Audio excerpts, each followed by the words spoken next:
So, what the hell is functional training? What does that mean? And why are people doing circus acts on Bosu balls? Well, I'm going to tell you. In this video, we're going over exactly what functional training is, what it isn't, and how you can better incorporate it into your routines. We're going to be going over some philosophical differences, some actual sport context, and just generalized advice for the everyday person.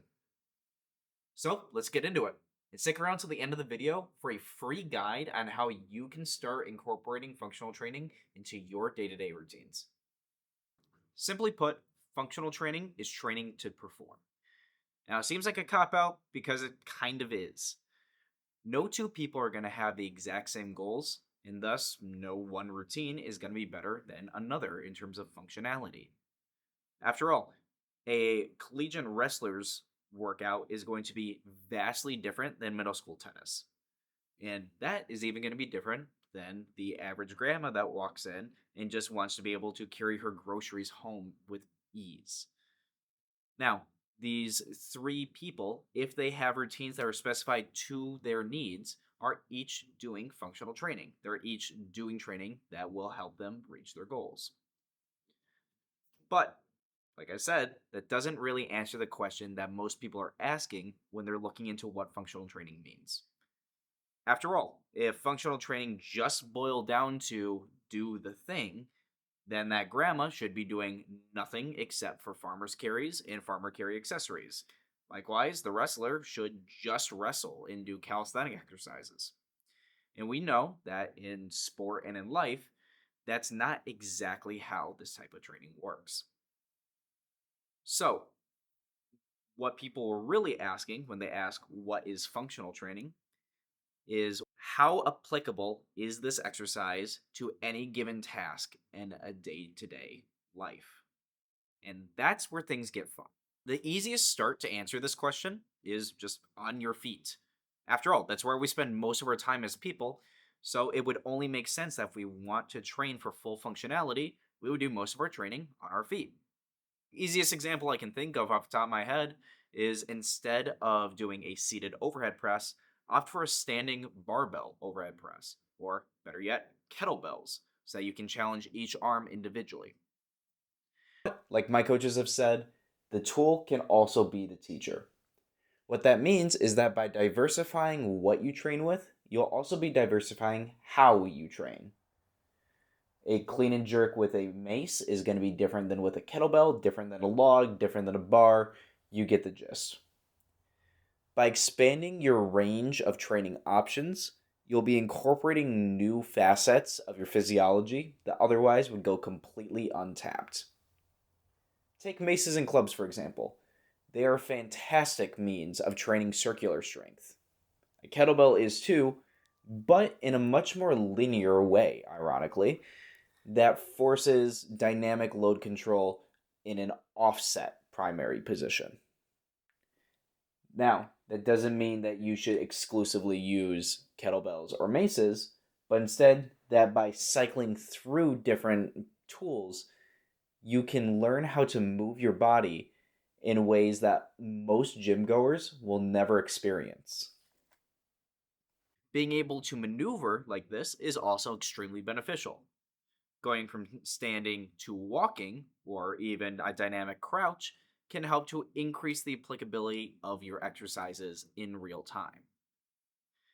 Like I said before, we want to balance this across pushing, pulling, squatting, and hinging, but it goes beyond that as well. The big seven patterns, beyond those previous four, also include gait, rotation, and carry. But I think we can do even better than this by incorporating get ups, cleans, jerks, snatches, casts, or throwing patterns, if you'd prefer, hoisting, and swinging. We start developing a much larger spectrum of the totality of human movement. And that's just in the macro sense. If we start looking at speed, rate of force production, and balance, along with proximal load and spinal angles, we can get super specific with not only what an individual client may need, but also how to get more well rounded. Take the spine. Most people know that you can flex your spine like a sit up, arch your spine like a bridge, or side bend like a suitcase deadlift or a bench press. So, why not pick a 4-day split and assign each of those days one different spinal exercise? So, you'll be doing a side bend on one day, arch the next, and that way you're training your spine and thus your core in many more planes of motion than you otherwise would. Your training has just become more functional. Likewise, asymmetrical loading through single limb work, walking exercises, or any sort of dynamic core control like mace work or club work can all help to prepare your body for odd angles that we oftentimes tweak in the real world. Things like deadlifts, squats, and bench press only work one plane of motion. However, by rotating, side bending, and just playing with weights, we can load more angles than we would in traditional gym settings and thus prepare our body for when we have to do those in the real world. Now, I don't know about you guys, but I live in the north, which means I have to shovel snow for most of the year. That's a lot of odd angles with a lot of different loads and a lot of different terrains that my body needs to be accustomed to. And I can't tell you how many people I know suffer injuries every year because their bodies aren't accustomed to those very loads.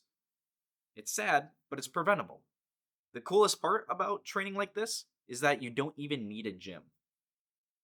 By incorporating more locomotive body weight exercises like crawling, climbing, jumping, and running, we can start working not just our muscles and tendons, but our fascia in ways that promote a healthier body overall.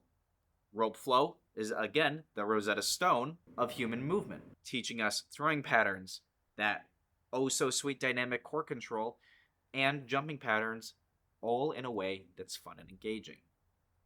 And that's really the crux of it for me. If you want to know if your training is functional or not, ask yourself, are you having a genuinely good time? Does this feel like play more than it feels like a workout?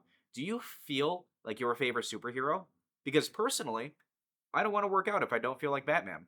Everything I do, I want to feel awesome doing it. And when I'm feeling cool doing something, it's probably something that's difficult. Sandbag work feels awesome and it's insanely hard. Heavy kettlebells feel awesome and they build explosive hip maneuvers and squatting maneuvers like no other tool. Landmines, you're not going to develop a more Superman like punch than you will with a landmine clean and jerk. And it feels like it.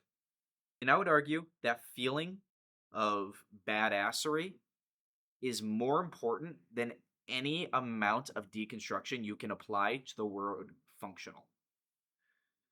The best routine is the one that you stick to. And training for full functionality is never going to happen. There are too many factors to keep in mind. But if you train for fun, you're probably going to end up getting better at the things you want to get better at anyway.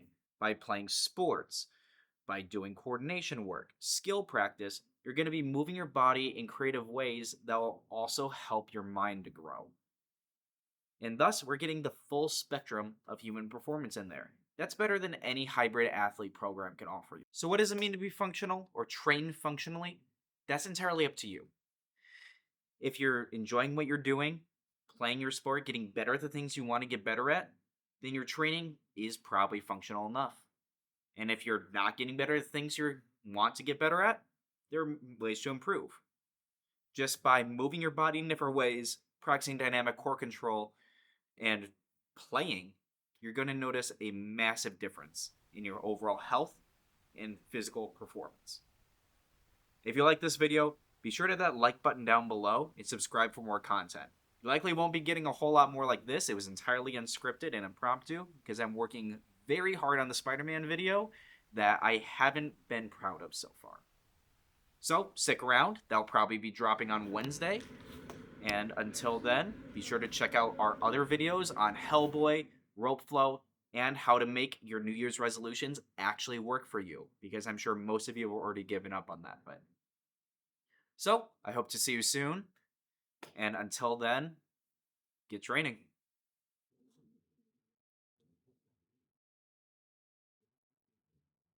I don't know, I still don't get it. Someone left me unsupervised with a sword!